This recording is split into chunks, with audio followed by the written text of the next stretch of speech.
lunes, Javi, un gusto saludarte. Fue una semana súper ocupada en cuanto a deportes, pero no podemos evitar el elefante en el cuarto, ¿no? Del gran triunfo de este nuevo joven, esta revelación. Carlos Alcaraz cumplió 19 años en esa semana y qué regalo se dio. El único jugador en ganarle a Djokovic y a Nadal en un torneo de arcilla. Manera extraordinaria, unos partidos fuera de serie, muy emotivos, para después llegar a una final contra Zverev, que es número 3 del mundo, y pasarle por encima con relativa facilidad. La verdad es que yo no me lo esperaba. ¿Tú crees que de alguna manera la altura de Madrid lo ayudó a algo? ¿Qué viste de especial en este joven que actualmente está en la 6ª posición del ranking mundial, subiendo en pocas semanas? Hola Nico, ¿cómo estás? Bueno, me alegro escucharte y verte. Sin duda que fue como esas historias perfectas de ese chico superdotado que va logrando cosas de una manera ya hasta casi anunciadas, ¿no? Se veía la posibilidad de un choque frente a Rafa Nadal, pero lo que uno queda más admirado por sobre todas las cosas es como alguien con tan poco recorrido, con tan poca experiencia, con apenas 19 años recién cumplidos, puede moverse, manejarse y entender una disciplina que no es difícil de entender de afuera, pero que sí es muy difícil y compleja y que toma muchísimos años en poder evolucionar y crecer, en ir absorbiendo y en ir incorporando descubrimientos, conocimientos, experiencia, y él lo hace, es como que lo que es un año para un jugador es una hora para él, es decir, él va capitalizando todo y eso es lo que creo que llama mucho más la atención porque tiene una mentalidad única, de esas que no siempre es fácil enseñarlas, y su tenis tiene una claridad ya dentro de la cancha, lo cual eso lo pone, hasta dicho por los propios protagonistas, como un jugador especial, como un ser especial. Hablando puramente de la parte táctica, y los golpes son muy sólidos, tiene ese drop shot que lo saca sorpresivamente tanto de derecha como de revés. ¿Cuáles son las particularidades en el juego de él que lo hacen el jugador que es? ¿Por qué no encuentran deficiencias los contrarios de la más alta categoría en un joven de 19 años? Da la sensación que yo creo que resuelve muy bien, tiene esa naturalidad de adoptar la lógica de cada situación, porque no lo ves que en ninguna situación es como que se va mucho de la lógica propia de cuando está atacando, es como que parece ser un jugador que naturalmente es un gran atacante. Cuando hace defensas lo ves y lo comparás hasta a veces con Rafa en cuanto a la anticipación, en cuanto al entender de cómo salir de una jugada minimizando el riesgo o tratando de escapar a no caer en las trampas que te va generando esa propia situación. Entonces, cuando ves que alguien piensa tan bien y puede ejecutar con ese nivel de efectividad, que para peor en sus adversarios, mejor para nosotros que disfrutamos viéndolo, ves que tiene una mentalidad, que tiene un enfoque, y es como que siempre está todo lo que los libros de mentalidad y de toda la predisposición de concentración, de foco, todo lo que dirían los libros está puesto en lo que hace este chico, que claramente, sin minimizar el gran trabajo de todo su equipo técnico, él tiene una cuestión genética natural que es lo que lo pone en este lugar, ¿no? Y por otro lado, jugar 3 horas contra Rafa, 3 horas y media contra Djokovic y volver al otro día fresco como si fuera un partido de primera ronda, me parece fuera de lo normal que un jugador tan joven pueda aguantar ese ritmo y volver día tras día tras día y demostrar esa entereza física. Eso no es normal. No, absolutamente no. Y lo ponemos, Nico, en este contexto para todos los que nos escuchan y nos ven, que una cosa es el desgaste físico de un entrenamiento. Vamos a suponer que hubiese estado jugando contra Nadal un partido de entrenamiento en el que dijeron, mira, vamos a entrenar con toda la seriedad, vamos a poner cara de malo y a entrenar duro. cuando le agregás todo lo que tiene que ver con la competencia, toda la tensión y los nervios, esas horas se multiplican, el desgaste que te genera es mucho mayor. Y muchas veces los que hemos competido, te puede pasar que hay veces que es el físico el que falta, digamos, un poco antes, levanta la mano y dice yo ya hasta acá llegué, y en general a veces es la cabeza que ya la tenés vacía de tanto esfuerzo previo. Por eso esos dos enormes desgastes cuando se conjugan en él parecen no hacer efecto, ¿no? Es como que sí, bueno, físicamente es muy fuerte, es muy resistente, pero mentalmente también, porque lo que decía, salir de semejante partido con la connotación que significaba en Madrid contra Rafa Nadal, salir de ahí con Djokovic, lo que fue el partido, y quedar a un paso de la final o estar en la final y plantearse de esa manera, es como que para mí es la parte más inexplicable. Por eso ahí es donde decís, bueno, hay que darle muchas gracias a esa mamá y a ese papá que pusieron los genes indicados para que este chico sea tal vez una de las grandes, bueno, ya revelaciones, pero creo que en el futuro, si todo tiene un camino marcado, va camino a eso, ¿no? Semana de fiesta en Madrid con la vuelta del Real, como ganó de manera extraordinaria esa serie contra el Manchester City. Veías las banderas en la final. Ciertamente que Feliciano López, el director del torneo, debe haber quedado feliz porque más allá de que no ganó Rafa, que ya ha ganado 5 veces, pues pasa a lo segundo mejor, que gana este joven y con esa frescura, porque decía él en un programa el otro día, yo no me llamo Carlos, Carlos es un nombre muy común, yo me llamo Carlitos o me llamo Charlie, eso transmite, ¿no? Ver a un jugador tan fresco y es ciertamente sangre nueva para nuestro deporte por el lado masculino y a 2 semanas del torneo más importante en esa superficie de tierra batida que se está jugando en Europa y tenemos que preguntarnos qué chance tiene realísticamente de ganar Roland Garros, que son partidos a 3 de 5. ¿Cómo la ves? La verdad es que las chances son claras, ¿no? Y más teniendo en cuenta la actualidad, cómo están. Eh, Lógicamente que no es que es algo que se va a dar fácilmente, pero que, a ver, tiene, ¿qué podría ser una amenaza para él? Partidos largos, ha demostrado que mayormente dificultades cuando los tiene que enfrentar no tiene, o sea, capacidad, resistencia, desde lo estrictamente físico lo tiene. Su mentalidad parece que estuvo armada en un laboratorio desde el día 1 en que nació. Entonces, no me sorprendería que pueda ganar Roland Garros, porque mismo, ¿qué le puede jugar en contra? La inexperiencia, pero no ha dado señales previamente que la inexperiencia es como que nunca le jugó malas pasadas, por lo menos en estos grandes torneos, y ya lo vemos, todas las semanas va adoptando una postura. A mí, Nico, lo que más me sorprende entre todas estas cosas que ya desde que arrancamos este programa es cómo él asimila el éxito, ¿no? Cómo él va asimilando los logros que va teniendo y con la naturalidad que los va afrontando. Eso me parece que es algo de pocos, ¿no? De ir creciendo tanto y que en esa escalada, en esa subida, hasta ahora es como que no ha tenido episodios de vértigo, ¿no? Es como que se fue sintiendo muy cómodo y se adaptó muy bien al lugar alto que fue tocando. Él perdió la final del Next Gen el año pasado, creo, y rápidamente subió y este año ya tiene un lugar prácticamente asegurado en la final de ATP y venimos hablando desde hace 3, 4 años de los Medvedev, de los Zverev, de los Tsitsipas y este muchacho que sale relativamente de la nada, que hace un año todavía se hablaba como una joven promesa, ciertamente despuntando ahora. ¿Qué elemento tiene él que tú veas que no tienen los demás? Porque ciertamente, y como tú mencionabas, parece ser un estilo de tenis que despunta en cualquiera de las superficies.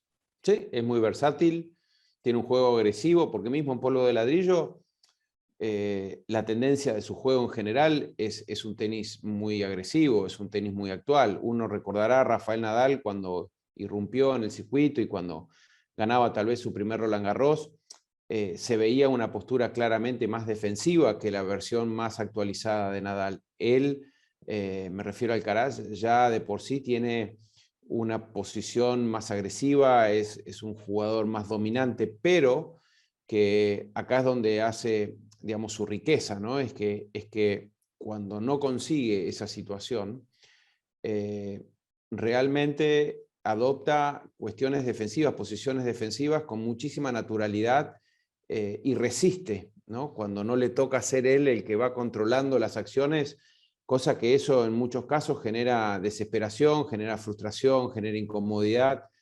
y en él es como que dentro de la cancha, por ahora, no se le notan mayores cuestiones de vulnerabilidad o de debilidad. Podrá hacer algunas cosas un poquito mejor que otras, pero no es que tiene una clara, por lo menos yo no le veo, si tuviese que decirle a alguien cómo jugarle, es como que tenés que estar y decir, mirá, andá con la hoja en blanco, sabé que se corre un poquito más de derecha, que juega más desplazado hacia el lado del revés, que te va a tirar drops en los momentos más inesperados. Cuando te vea un paso detrás de la posición que deberías tener, te va a jugar drops, él te va a ir marcando eso, o sea, tiene una visión y una claridad, por lo tanto, no es fácil encontrarle debilidad, y eso hace que esa versatilidad se traslade a las demás superficies, lo cual es mucho más meritorio. Tuvo un gran partido de final contra Rafa, que volvía de una lesión en la costilla. Rafa con un récord de 21, llegando a este partido, la derrota contra Taylor Fritz en la final de Indian Wells por ese problema de la costilla que se suscitó durante la semifinal contra Alcaraz, que fue un partido extraordinario. ¿Cómo lo viste a Rafa? Va dentro de lo que le va permitiendo su físico al máximo. Es como que en él ya creo que tiene esa predisposición a encontrar rápidamente un vuelo directo. Es como que enseguida ya tiene un nivel tan alto que va... yo creo que con Alcaraz pagó caro el partido con Goffin, ¿no? O sea, si hay que entrar en ciertas particularidades, pagó muy caro ese desliz, porque para un jugador con la edad y con los kilómetros ya recorridos de Nadal, el partido anterior, que ya lo tenías resuelto prácticamente en una vía natural y simple, y que se te transmita, perdón, que se te traspase a un encuentro dramático de un 7-6 en el tercero, salvando match point, creo que fue más de 3 horas de partido, y tener que ir a un desafío tan importante como el que fue con Alcaraz, me parece que ahí dejó pasar un poquito la energía que terminó faltándole en algunos casos, pero termina siendo una historia, Nico, que sí, en algún momento la máquina va a empezar a fallar, porque lamentablemente es humano, pero no deja de admirar. Yo personalmente admiro enormemente lo que puede hacer con el espíritu que lo hace, de la manera en que se reinventa todo el tiempo, cómo afronta, cómo afronta las adversidades, pero también cómo ha sabido a lo largo de su carrera afrontar el éxito, que ha sido siempre para mí uno de los puntos más admirables de todos estos jugadores, ¿no? Y hay que incluir a Djokovic y a Federer también. Sí, totalmente. Yo lo vi que se recuperó muy bien. Sí le faltaba tal vez ese medio paso o ese empuje en el partido con Alcaraz, pero hay que darle todo el crédito al joven, que después Sí. se jugó un partido épico porque fue adelante todo el tiempo, pero tenía enfrente a Novak Djokovic. Qué partidazo, peleando hasta el final. No le parece haber recobrado su ritmo, el cual no había mostrado en los primeros eventos sobre la cancha de arcilla. Me gustó mucho lo que vi de Novak Djokovic. Incluso yo pensé que al final Djokovic, con su perseverancia y su abnegación a perder, le iba a ganar, pero sin embargo Carlitos fue capaz de sobreponerse, ayudado un poco por el público. Pero ¿qué viste de Nole y qué fue lo que le hizo clic esta semana? Son jugadores que se conocen y que entienden muchísimo y que saben qué es lo que va necesitando partido tras partido, semana tras semana, y tienen esa capacidad de no solo de detectarlo, sino de saber cómo trabajarlo y cómo mejorarlo. Por eso pudieron llegar mucho más lejos que el resto, ¿no? Es esa cuestión de poder tener como ese sistema de evaluación, ¿no? Como la famosa computadora de los vehículos en la que le ponen y te salta todo lo que le falta. Bueno, eso ellos lo tienen incorporado. Entonces, están trabajando constantemente sobre eso. Claramente que lo de Djokovic me parece que también viene con toda una carga y una problemática emocional que tuvo que ver con lo que ya arrastra desde Australia y todo lo que se generó, y me imagino que en su cabeza también debe haber habido algunas cuestiones y presiones en cuanto a lo extratenístico, ¿no? De qué manera afrontar esta etapa, de qué manera afrontar esta situación de vacuna, no vacuna. Son líderes, son referentes, y a lo tenístico le hay que agregar todo lo otro. Me parece que él se fue acomodando, como suele pasar en estos jugadores, que en 2 o 3 torneos enseguida toman vuelo. Es como están ahí un poquito cortos de batería, pero con un empujoncito y arrancan.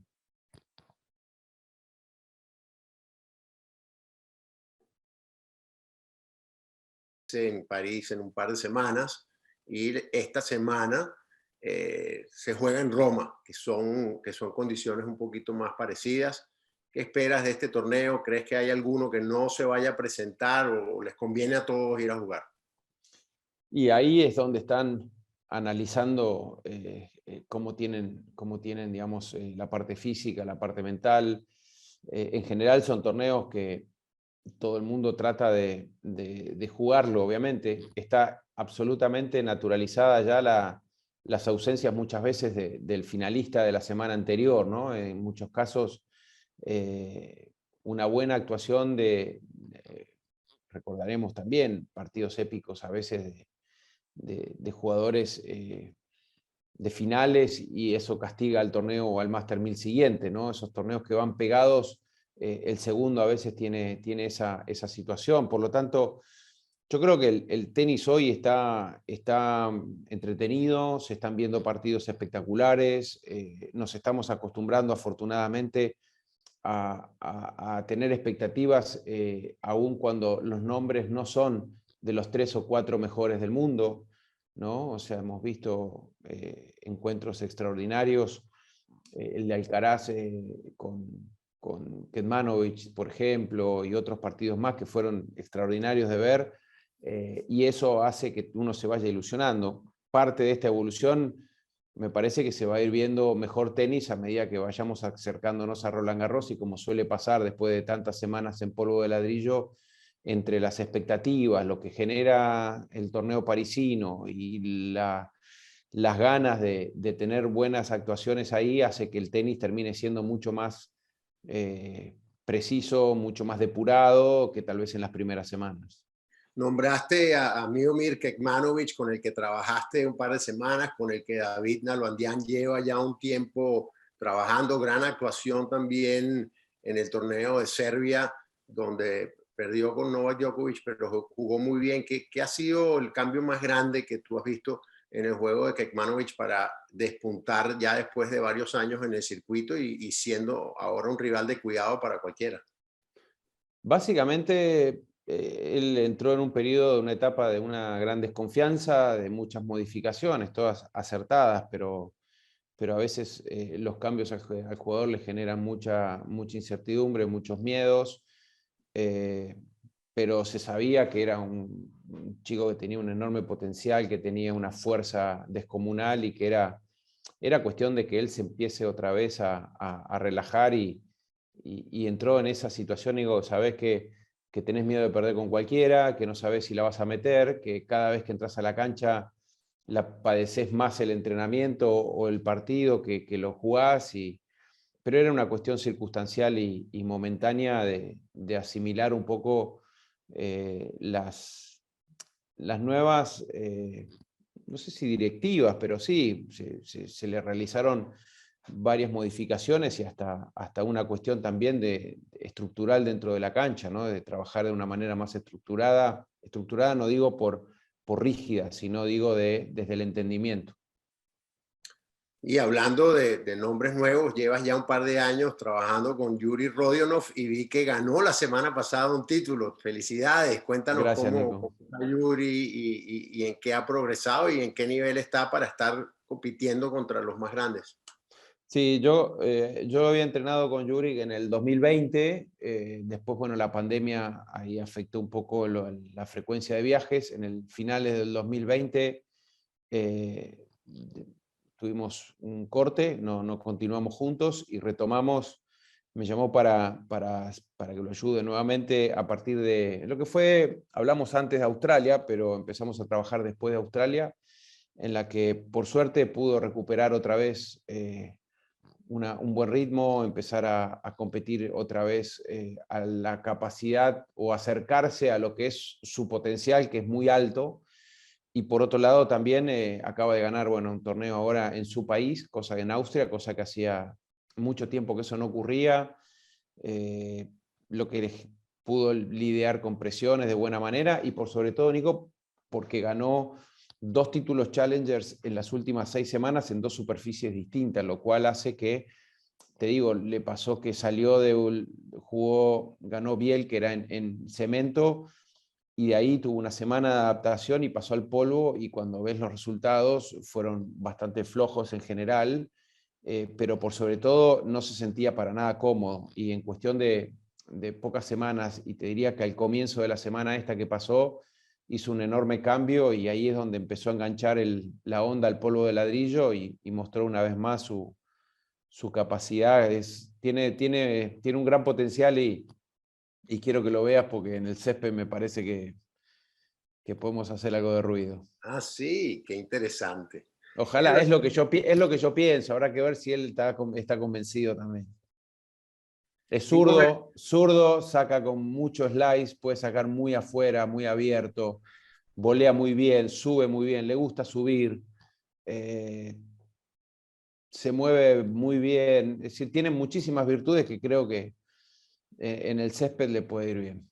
Bueno, ya saben, Yuri Rodionov, jugador austríaco, mantengan el ojo pelado, que lo dice aquí el maestro Javi Frana. En el lado masculino del torneo de Madrid vimos resultados bastante lógicos y vimos a los de arriba avanzar en el cuadro. Totalmente distinto fue en el cuadro femenino y la campeona es mi jugadora favorita, Ons Jabeur, de Tunisia. ¡Qué barbaridad! En los cuartos de finales había solo una jugadora, Simona Halep, que había triunfado a los más altos niveles y perdió precisamente contra Jabeur de manera extraordinaria. Tuvo la suerte de hacer ese partido, le pasó por arriba, no tuvo respuestas Halep para ganarle, y Ons fue y terminó ganándole la final a Jessica Pegula de los Estados Unidos en 3 sets. Pero la mejora de esta jugadora ha sido notable en los últimos 2 años, a pesar de todas las contras que tuvo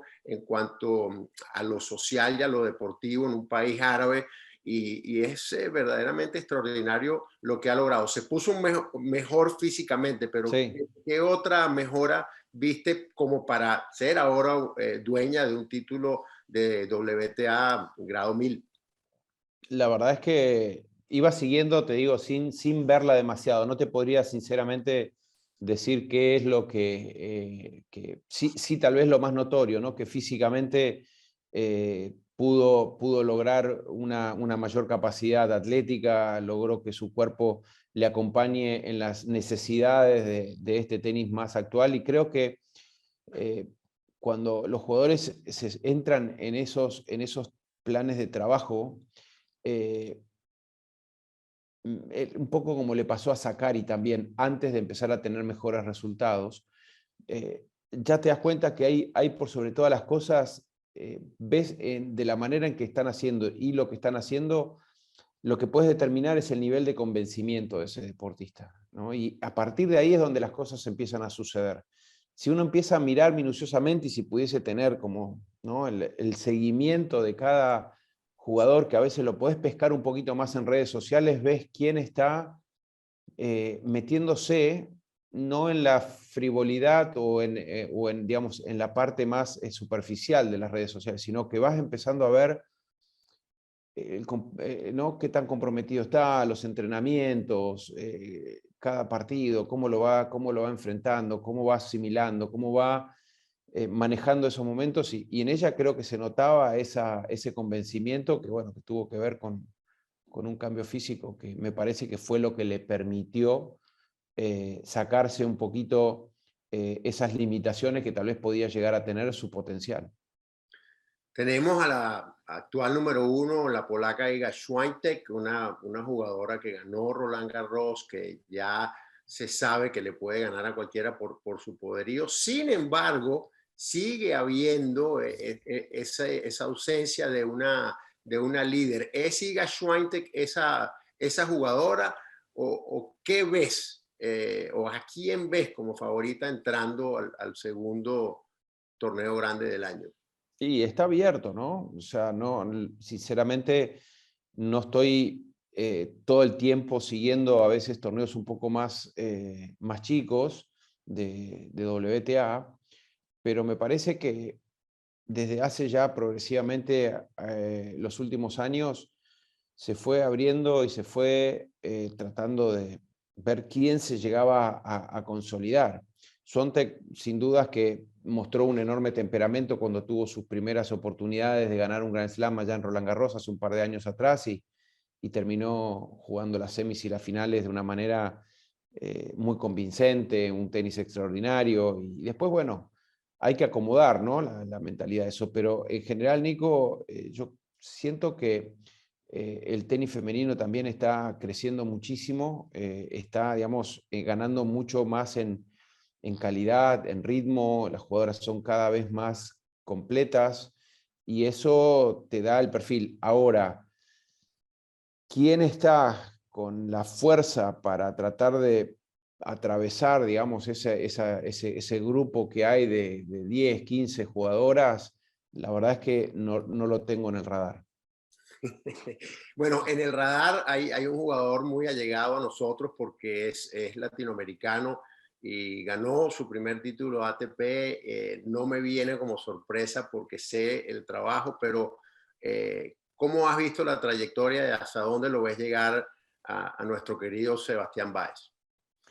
La verdad que es muy, te gratifica, ¿no? Te llena el alma porque un poco lo que pasó también con Schwartzman en su momento, y no estoy hablando porque coincidentemente tal vez comparten algunas cuestiones o delimitaciones que en algún momento se les puso como que podía ser la parte física, que eran jugadores más bien bajos.